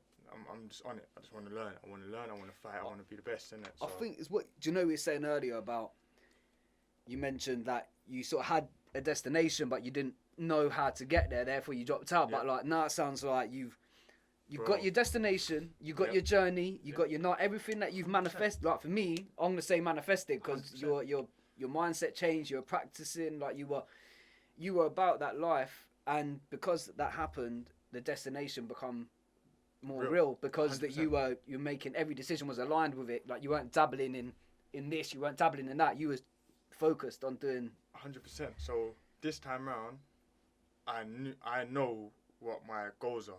Yeah, I know from a kid, from my childhood dreams to my dreams now, they just all just merge into one, innit? Yeah. But now I'm saying, okay, this is what I wanted to do. So, you know, I came home, I was thinking, right, in 5 years I'm gonna turn pro, I'm gonna get a title. 3 years later, you got 2. I'm pro, ranked number 5 in the UK, like got number 2 titles. In the UK, that's mad. So it's like hard work and dedication will take you to places that. But you talk about the hard work, but like, because did you ever doubt yourself? Like in the times that you were, or were you so settled by that point? Have you all the self doubt went? Like, do you have days? Like, do you still have days where like there's doubt, or like what's your mindset now? Like, because obviously you've gone through all of that. I have no doubt that my calling is for a greater purpose than sitting in jail and being on the roads. Like that's what about your focus towards fighting? Like, does that ever dip? Like, do you? No way. You just love it. So like, for me, it's about building a legacy. What are my kids gonna be able to look at? Is it gonna be a thing where it's like, oh yeah, your dad was, I don't know, some has-been bad boy or whatever, or is it like, yo, your dad? Like when you mention my name, it's gonna be like, cool. Anybody can say, you know, that you've been through badness or you've done whatever or made mistakes in your life, but it's about what are we leaving behind, innit? Yeah, do you get me? Generational. People speak about my dad, see about my dad, like, so my dad passed away, so when I come home, I was trying to build a memory with my dad for so long, because I was thinking, wow, like, I never want, especially having children, I don't want my parents to ever think that I hold them responsible for anything that I've done or what's happening in my life, innit? Because I know that, like, regardless of anything, I forgive them, innit? Like, and like, so for me, the amount of stories that I get told about my dad, is mad. Like he's proper, like, it's like a legend, isn't it? Like, he's like, brought me, oh yeah, your dad, you know, Wongy, like, did it. But I'm thinking, okay, but realistically, a lot of the stuff is kind of negative, isn't it? Like when you really deep it. However, obviously, it is what it is, isn't it? Yeah. And he still left a legacy.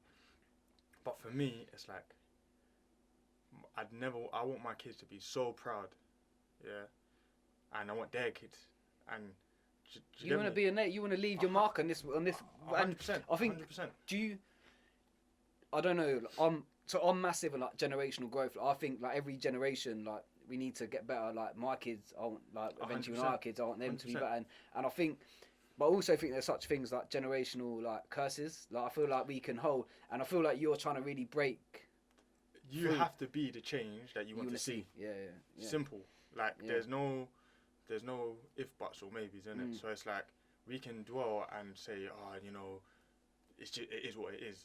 You know, everyone goes to jail in the fact that no, like my children do not need to ever see a prison like that. Yeah. You don't need to think that's normal because it's not. Yeah. Do you get me? Getting up and putting in the work to achieve your dreams and your ambitions, that's what's gonna be normal. Yeah. That's what you need to focus on. And that's where I feel like you. I mean, I've watched your fights on YouTube, man, and I've watched like what. Like even from this first time we spoke up like face to face, and what you're talking about is how you fight in your fights, and like they both align. Like you feel like you're very focused, and you're like all the commentators in your fights, like they speak very highly of like you, and you don't underestimate anyone like in the fights. And I feel like everything you're saying now, like you work hard behind and you get rewarded in public 100%. for what you do, because 100%. you do put in the work. And I think a lot of people, like even myself, like. Obviously, like you follow me on Insta, like I'm up in the mornings. I'm saying stuff, but what people don't see, and the same with you, is all the hours that go in before 100%. that. And for me, that's where I get the pride. Like I get the pride when I'm up early in the morning. You're 5 a.m. Like you're 5 a.m. man. I always see like this guy at 5. Like I'm posting for the first time at like 6:10. It's like Reon, 2 hours ago. I was like, oh, this guy, man. I need to step it up. But that's what it is. It's, you know what? I think. I realised, I've heard people people always look at the end result. They always focus on the end result. So it's like, I don't know, we get a contract tomorrow and then people will look at like the funds, so he's made X amount of money, he got a lucky break. Like, no, bro, like for the last 3 years, I've probably put in 6 years worth of work. Do you get me? So, because I have no time to waste. I don't have that. And you value time different. I bet like because you've been sitting in that box. Bro, how do you want to spend 24? Everybody has 24 hours in a day. How are you spending yours? How are you spending that? How are you investing it? How are you investing it? Because you're not even just a fighter. Like you've also self-employed work full time. You also a dad to 2 kids. You also are you married? Are you married? Are you married? We're engaged. You're engaged. You got a missus. So like you're so many different things to so many different people. Like how do you personally keep on top of being where you wear a lot of hats, man? Like you're a champ. Like you're a dad. You're leaving a leg. Like how do you keep on top? Like how do you do what That's all my motivation now, man. It's just, your family. Yeah, that's my motivation. Do you get me? So them days where I feel like, I just remember the why, innit? That's for me, you know, I refuse to be outworked. But that's not just in the fights. That's Your attitude. That's my mindset. Yeah. Like, that's literally like, you get me? We like to say, what is it? That winners never quit and quitters never win. Yeah, innit? yeah, I love that. Do you get That's me? Nelson Mandela. Yeah, come on, man. So it's like, you can't say that you want something. Like, I can't say that I want to be the best, but I don't want to put. You don't step up to that. Yeah. Yeah. So it's like, I'm going to be. Oh, you think Mayweather and these people get to where they're getting by half stepping? Yeah, no way. No, bro, so it doesn't mean that we can't, you can't enjoy life and everything. But for me personally, that's the enjoyment for you. Yeah. That's the same as me. Like that's what, and I think, like, I just want to, like, go back because for me, like you're K1 champ, but it's not like that's the reward. But for me, like, you're champion in the training, like in the mindset, because like for me, that's where. Like the champ is made, do you know what I mean? 100%. Like the champ's like that's just the outcome of the result that you put in. 100%. And like I think I see your podcast with Leapfrog as well, and you said like shout out Leapfrog. I like the work they're doing, and you said like your family are your motivation and your inspiration every single day. And like I love that, man, because like one thing I've noticed, I follow you on the gram, like you're always doing stuff with your kids, and like how do you manage your time like so effectively? Like do you write everything down? Like do you what do you do? You know what? I don't. I just know like these are the things I have to do today and they're gonna get done. No matter what. So, I could be like, I haven't got time to train. No, bro, like I've got 24 hours, so what I'm gonna do? Get up early. I'm gonna wake up at 4. Yeah. I'm gonna go training, so then by 7, whatever, I'm ready for work. Then I'm gonna go work. And if I got a half day, I'm going to go make the fights class. And then how about if I don't, then I'm going to make the evening class, but I'll go home. Even if I know that it's bedtime or whatever, then I'm going to go home, at least do the bedtime routine. Because I, like... With the kids. So my biggest sacrifice comes at home. That's where my sacrifice comes. Yeah. But For now, yeah. Of course. But we all understand what it's for. Do you get me? For them. It's for them. Yeah, 100%. But my main thing is I find it important not to let them feel that sense of abandonment, like what I felt. Yeah. So they know everything I'm doing is for them. So even if it's a day where I take my daughter with me to training. Yeah, that's sick, man. So that's sick. Do you get me? So and also I think as well, it like. You can be like doing your thing, but it's important to be present when you're there. Like, do you know what I mean? Like, there's 100%. A difference. Like, people 100%. Can now, and I think kids can feel abandoned because they're too busy. Like when their mums and dads are there on their phones and stuff. Especially now, you touched on it earlier when you said about the social media that the generation that where we are now in life is mental. Yeah. That the pressure of social media and all this stuff and thinking. That the clout and all this, like, well, it's all... It's fake. It's an illusion, bro. It's all bullshit. It's an illusion, mate. It's all nothing. Yeah. Like, what we're talking about is real. Yeah. Like being, a champion in your attitudes. Do you know what I mean? And, being, waking up at, 4 a.m, we're going to cut to a break in a second, but being a champion is in the routine. Like, it's like, that's why you're a champ. You're not a champ because 100%. You want to fight. You are a champ because you want to fight, but you're a champ because... You're the one that's prepared to get up at 5 a.m. You're the 100%. One that's prepared to sacrifice at home for them, 100%. But knowing that when you're there, you put in everything, man. So let's cut to your training camp quickly. Yeah. And shout out your team, and we'll get back to it. Say no more. I was so hard-headed at first. My grandma didn't even believe in me. I kept going though. All I can say is I told you.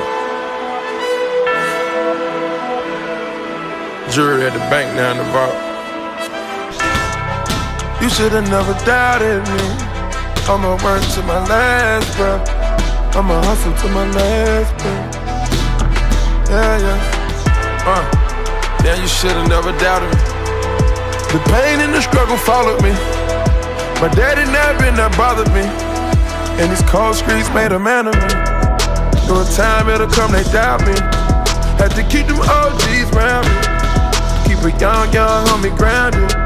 You never know where your motivation to come from. We do the most with these bras and pop shundun. They try to push you aside, you gotta fight some. I had a line on the thigh and now we buy guns. I want that number one spot, I'm like, So, Reon, obviously, man, like you've had a complete transition in your whole life. Like you've done the stuff on the roadside. You've been locked up. Like you've now got 2 kids. You're a worker. You're a fighter. You got a woman to please as well. You find time for your kids as well. That's important to me. Like I feel like a man, that's what we should do as men. Like be there and be not just a provider, but a provider of love, provider of support, provider of like setting an example and being a role model for these kids. But I'm interested to hear, because it all sounds good on like podcasts and on camera and things, but we all have bad days, and we all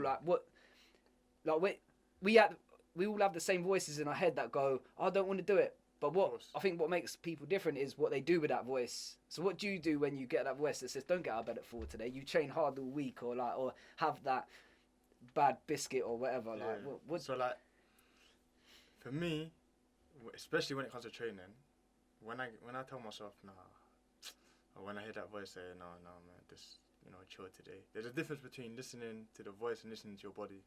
That's one thing you need to understand. Yeah. That's one thing that we have to So separate. Body, to separate, because can't be bothered and needing to rest. Yeah, 100%. Yeah. So obviously I push my body a lot to the limits. So I listen to it a lot. So there is days where I know I genuinely need to rest. Yeah. So it's better that I don't do it. Let me skip this session today and just rest and recover, because it's just as important as training. Yeah, 100%. But then on the days where it's like I can't be bothered, I'll go harder. Yeah.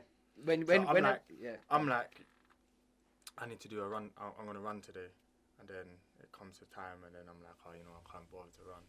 So I was gonna do a 5k. Now I'm gonna do a 10k. Yeah. Actually, how about I'm not even gonna put a limit on. I'm not even gonna put. I'm just gonna run. Yeah. And there's been times where when that happens, quite often I'll just keep going until literally you peaked. Yeah. Mate, but that's so important. I always say, like, if I go, maybe I won't do it. As soon as I say, like, something that involves me not doing something, I'll make sure I do it. That means I'll have to do it. Like, because that's where you grow. Like, a lot of the times, I'm a runner. Yeah. I run at my best in those times. For some mad reason, when I'm out there, like, my pace goes up, because I feel like there's more hunger, there's more 100%. Pain there. There's just like, let's fucking go. Do you know what I mean? Like, and that's important. So you basically talk back to it and go, you know what? Yeah. No. Like, I'm going to go, 100%. Now you said that, I'm going to go harder, just because you piped up and you fucking had to say something. Do you know what I mean? Like, you should have kept your mouth shut, mate. Yeah, like, do you know what? Like, I even get like that when people say, oh, no, you can't do that. I was like, you what? Like, you can't tell me what I can and can't do. This is what my career is based on, is being told that I can't do things, that I wouldn't be able to, it's a bit late, you started, how long is that gonna last? Or just the fact that people think that it's like a hobby. Yeah. Like, no, bro. Like I'm not in this. I'm not in this fight thing to just participate. Yeah. Do you know what I mean? Yeah. You're in it to. I'm in it to take over. Like I'm in it to win it. Like I'm not half stepping. I'm not doing it for what it looks like for the gram and all this stuff. Like nah. Like, I don't care about none of that. It's for your family, like. Bro, it's peak for everyone. That's it. Yeah, and like I love that, because I think, and do you know what that shows? Like in the way you live your life, it shows that, man. Like even the way you are to your kids. I mean, I met your son.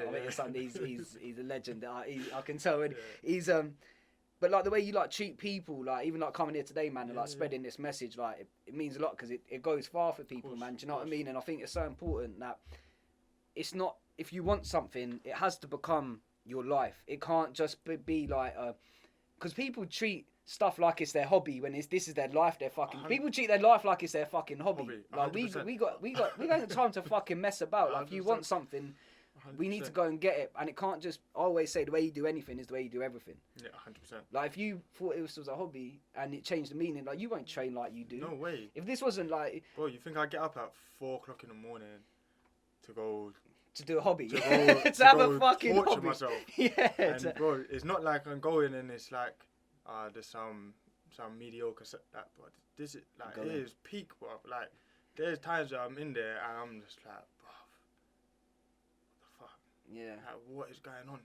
And you never question yourself now. Like you know you're doing the right thing. Yeah, 100%. You got the vehicle. 100%. And what? So I want to move on to like your daily routines and like the discipline of like what you do. But what messages do you think fighting has taught you, and how it's impacted your life, and what you would give to the people out there that are either struggling to get out of bed, they're struggling to keep belief in themselves? Like what messages has fighting taught you that you would share to the people to give them that?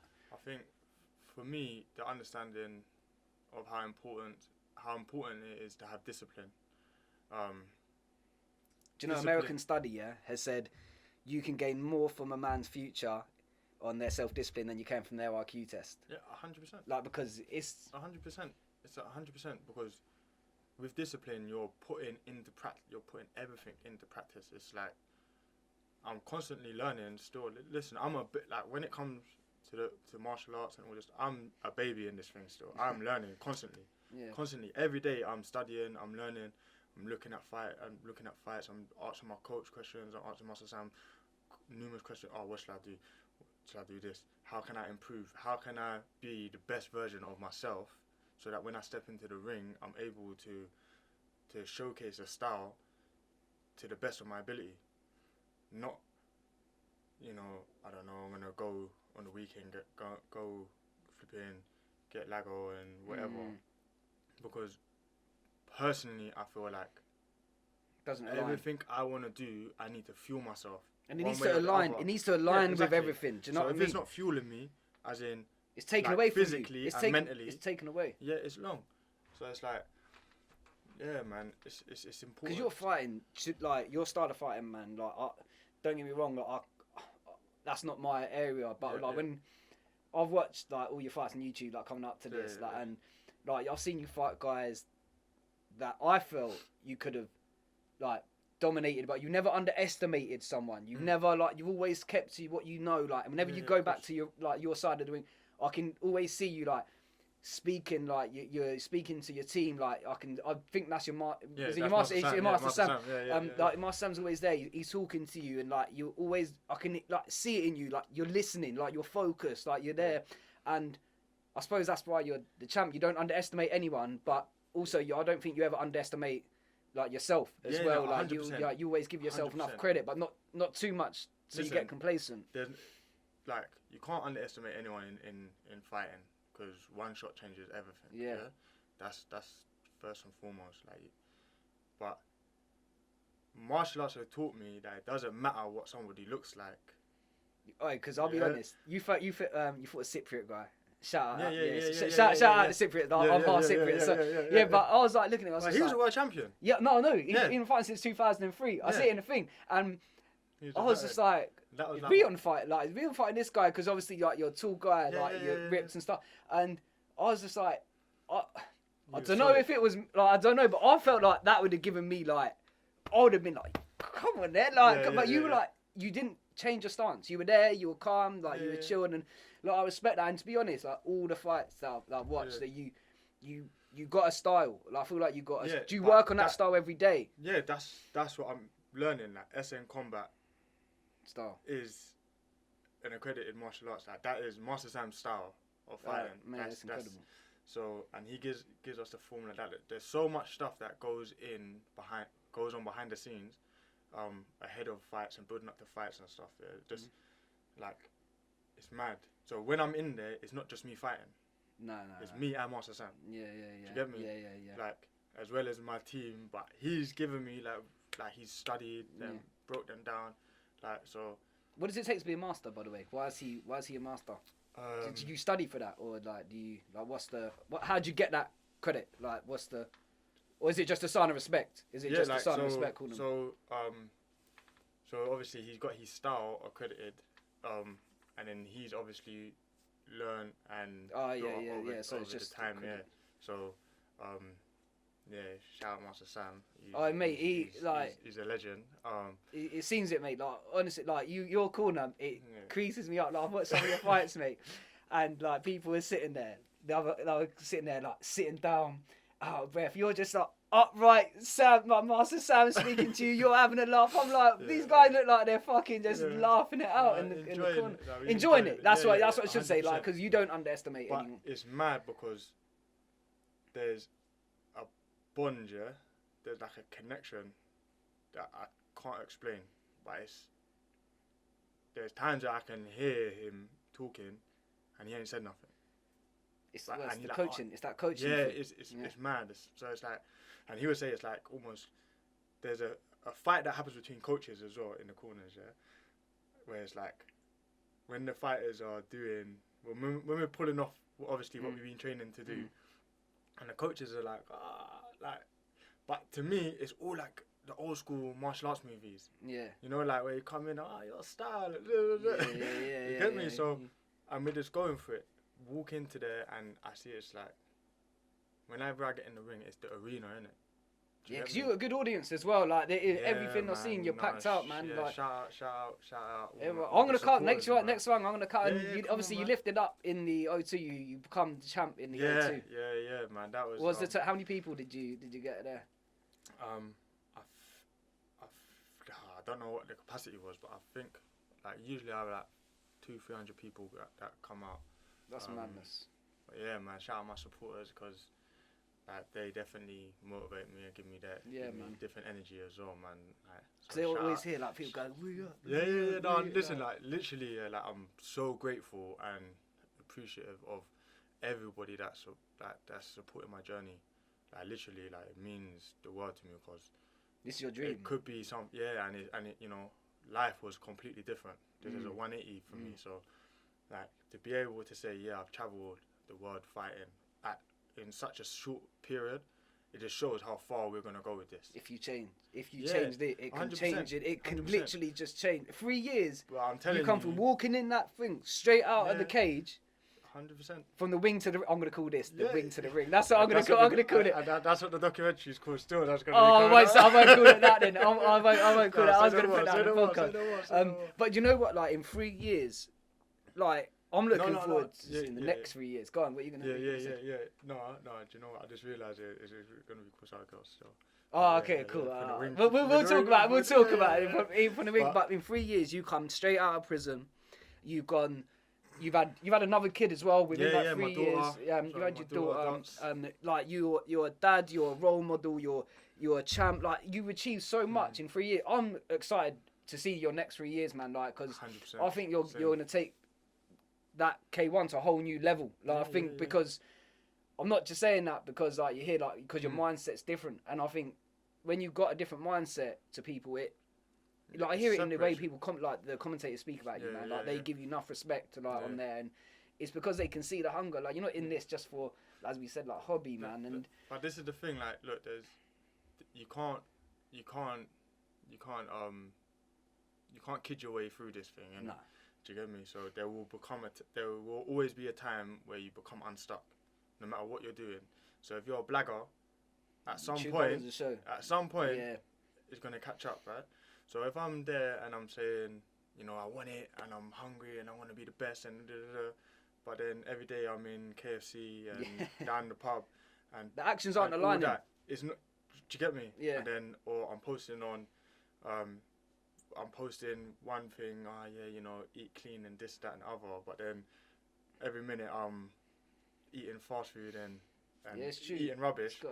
It's gonna catch up, innit? Well, it works both ways, innit? Do you know what I mean? Like if you mean what you say and your actions align with it, the results pay off. 100%. If you don't mean what you say and you chat a lot of shit, the results gonna pay off. Like there's 100%. Always gonna be a result to what you do, and you get to choose, or we get to have an impact on what we choose.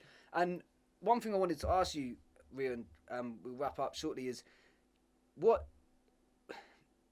how do I say it? Like obviously you're disciplined with your eating, like you're disciplined with everything. what is your main focus now on about your mindset? What do you feel like you work on the most? The one thing that you might battle with like the most about just about life or just about trade, like whatever it is, like what do you value the most in like your mindset in the moment? Value the most. Like value and work on. Like I suppose like. I think like for me, it's very important for me to focus on myself. Yeah. Yeah. Because then you give the best of you to other. You give the best person to you. Yeah. You can't be everything for everyone if you're not everything to yourself. 100%. So, you know, you can't help no one until you've helped yourself. Yeah, 100%. So, for me, as I say, I'm still learning. I'm still learning about myself. We all it's a forever journey, man. Yeah, all these things like understanding emotion, understanding how to deal with things, accepting and owning our responsibilities and our actions. This is all new stuff to me. But I just take each day as it comes. I just live in the moment, kind of thing, and I have a lot of gratitude. I just give thanks for the small things, for the small things that I have to the big things that I have, and for what's to come, man. You can't miss the small things. I think the small 100%. Things are important because if you always look at the big things, the small things, that's the building blocks. You know, man. Without them small things, you wouldn't. It's the foundation, man. Otherwise, you're building on sand. Otherwise, 100%. So. Obviously, you're a strong family man as well. Like, what sort of messages do you put through to your kids, like about? So for them, I think I think it's important for them to know that hard work pays off and you get out what you put in. So, you know, it's always important. And like now they know if I pick my bags up, say that, oh, you're going to work. That, oh, you're going training. Yeah. Do you know what I mean? That's it. Sometimes I'll come in and I see my son, he's doing burpees and he's like shadowboxing. I love that because he's following. He sees and I'm you. like, yo, this is why it's important for us to be aware of your actions. To be aware of how we conduct ourselves. How do you think working on yourself impacts everyone around you? Like how much you feel like that pays off? A lot, because we feed off of each other's energy, isn't it? So if I come in here and, you know, I was in a different place, both mentally, spiritually, everything, straight away, it wouldn't be like this. Yeah, no. It wouldn't be like, it's going to be off, innit? Yeah, man. And that's the same at home. Yeah. Even if we're having a bad patch with my missus, like even if me and my missus say, not every day is going to be a good day, yeah? No. So everyone has their bad days. But for the kids, it's important that they know that everything's good, yeah?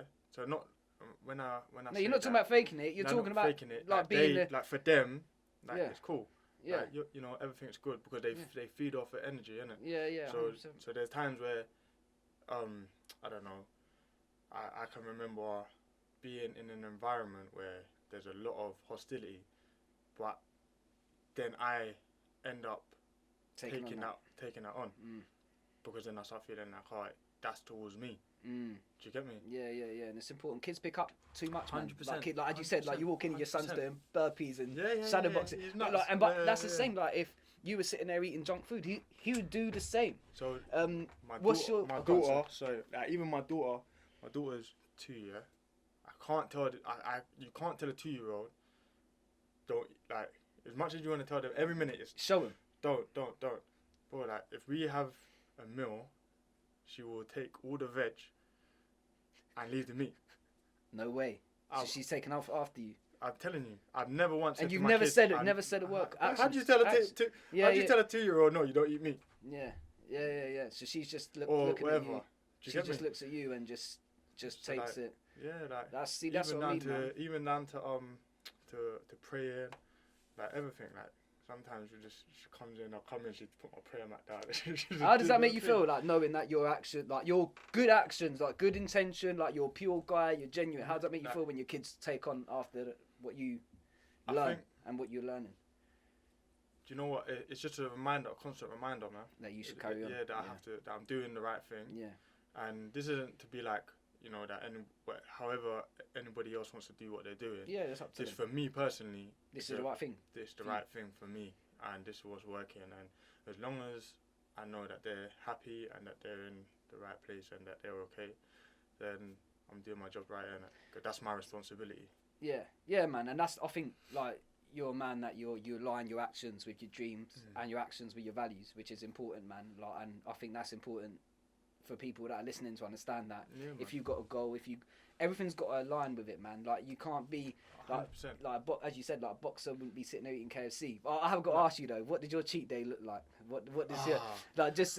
Alright, for instance, yeah. So yesterday, I had I got some vegan apple crumble. Like, I got a sweet tooth, so for me, Sundays, like, I go in. So I might eat clean for time, and then I like have 2 days where I binge. But I'll probably binge enough for the month. Yeah, you get me? Then that's you. So biscuits are I love biscuits are that's my kryptonite. Yeah, So same. Biscuits, cookies, but like all that. But like, cause I find all the like obviously like these vegan biscuits or whatever, but there's the what do they call them? The twists, the coconut. Oh yeah. Do you know what I'm talking about? Yeah, I do know those. Bro, these things are dangerous, man. So so that. But then I have like obviously the nice cream, which is like the vegan ice cream. So I had an apple crumble. Then I put bananas on it. Flipping, break up some dark chocolate flakes. Like, I like dark chocolate. Yeah, so you go. Like I'm but you a fat kid. I'm a fat kid. I'm inside. I'm a fat kid, innit? But I think everyone is, man. Like, I feel You gotta embrace the inner fat kid, man. Yeah. It's not every day serious, you know. Like, you have to live as well, innit? Like, you can't just. It's sustainable. It makes it sustainable. Man. Like, I feel like when you strip yourself of too much, it doesn't make it sustainable. And I think like to be like a champion, like by title, but also by nature. Like when people, I'm a coach. I do a lot of life coaching, and one thing I say when people say to me, "I want to change this," I say, "Is that sustainable for you?" 100%. Because if it's not sustainable, don't bother. Even if that's the right thing, even if that gets you to destination quicker, if it's not sustainable, don't fucking bother 100%. With it, man. Also, just tell me what it's like, and then we're gonna wrap this up. What was it like lifting the title at O2? Ah, bro, it was sick. It was proper good. Like there's so much that goes on behind the scenes. When it all comes together, it's so like that feeling is it's crazy. But away from that, like away from everything, just stepping outside of myself and looking at it, at the journey and everything. Observing. Bro, like words can't. I know that's just the beginning. This is the thing. Like, I'm like, yo, this is just the beginning. But today, O2, British title, next time, world titles, like whatever it is, we're coming for it all. We're moving. What was it like bringing that back to Master Sam? Was that a good feeling? It was sick. It was sick. It was nice because we just moved as well. So we just moved to a new premises. You know, we downsized a bit, and it's the first title because. When you check it out, like you've had over 80 something. I haven't checked out his accolades, but I've seen his stuff. The amount of champions that he's like created over the years, like it's mad. I think like something like 80 something titles and whatever. But this was the first title at the new place. Yeah. Do you get me? Yeah, so you brought it home. There's been a lot of change up within the club and everything, and you know so.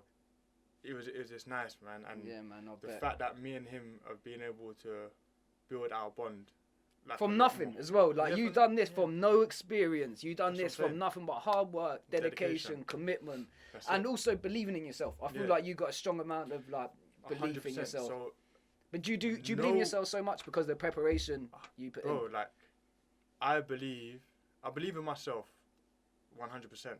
But I believe in Master Sam. I believe in my team. Support. I believe in my family. I know that we're able to put it together. Like, trust me. Like, there's no situation that I could say we can't figure it out. 100%. Man. So any fight that comes, I never ask who, or I'm just like can't. Yeah, you said in the leapfrog, you said Master Sam could ring me up now and say. Yeah, if you phone me right now, if we leave it right now, I check my phone. You say, oh yeah, there's a fight next week. You're ready. Let's go. You're ready. Let me just work out who's gonna cover the jobs. Yeah. That's that. I love that. That's the attitude we should all have as well towards 100%. Life. Like people that aren't fighters, there's always something bigger coming, or there's always something that you need to step up. Like your energy needs to 100%. step up. I say you have to have true belief and pure faith. Yeah. Like, yeah, man. And it's not necessarily me saying, you know, you have to follow this religion or do this. No. I'm just saying that whatever you are doing, you have to believe in. You have to believe in it. Yeah. You get me? Like Yeah, Tunde Anthony Yard coach, he says dream it, believe it, become it. Yeah. Bro, like, Mate. it's facts. It is like, shout facts. out Tunde It is. and that as No, well, but like, could you imagine someone like Mike Tyson? Like I often do like positive affirmations. Like, can you imagine Mike Tyson looking at himself going, "You're not a winner, mate. You're not like it doesn't happen." Like, have you heard what he said? He said, Yeah. "I am the most ferocious." Yeah. He don't even say that he's a ferocious man. He's like, "I'm the most ferocious being." Like, Yeah. Like, bro, that's the belief you need. Like even like Mark Zuckerberg, like these people don't go, 100%. "I'm nothing, I'm no one." They sit there, they say stuff with their chest. Yeah, I'm gonna wrap up. Yeah, man. Well, like two things. You're number 5 in Britain right now for K1. That's right. What's next? What's next for you, man? Like, what's next, like for you? What's your plans? So, obviously, once all this mad times was past, and we can get back to it, man. I want to continue building, continue taking the fights, continue getting challenged.